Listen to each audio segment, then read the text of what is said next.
So next one, as I told you, like students are in dilemma. So generally students are in dilemma while choosing their option subject. How and why did you select sociology?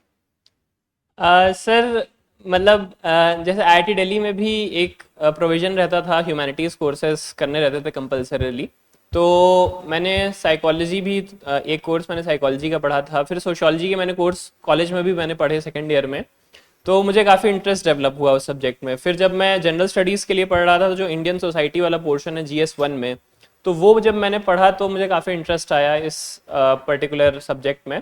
And क्योंकि हर साल इसमें से ऐसा था कि selection भी हो रहे थे अच्छे खासे प्रमोशन में, तो दोनों का मिक्स की इंटरेस्ट भी है मेरा, मैं ये इसको कंटिन्यूसली पढ़ सकता हूँ।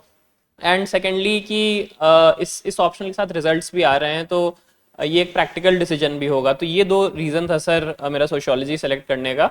एंड उसके अलावा मतलब कुछ कुछ चीज़ें मैं क्रॉस कर चुका था, जैसे कुछ कुछ ऑप्शन मुझे नहीं लेने का मन था, जैसे मैथ्स मुझे लगा था कि शायद मतलब मैंने जेई के टाइम पे भी पढ़ ली थी, तो मतलब एक और उस जैसे जो मैथ्स का सिलेबस है यूपीएससी में, वो भी हम लोग फर्स्ट ईयर में थोड़ा सा एक कोर्स पढ़ते हैं, तो वो पढ़ के मुझे उतना इंटरेस्टिंग नहीं लगा था या उतना खुशी नहीं हुई थी।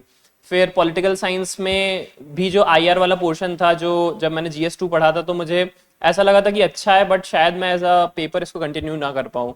फिर एंथ्रोपोलॉजी में भी जो बायोलॉजी वाला पोर्शन होता है, स्पेसिफिकली फिजिकल एंथ्रोपोलॉजी, तो उसमें थोड़ा याद करने का था पोर्शन, जो मुझे लगा कि शायद मैं अनकंफर्टेबल हो जाऊं या बोरिंग लगने लगे एक पॉइंट ऑफ टाइम के बाद।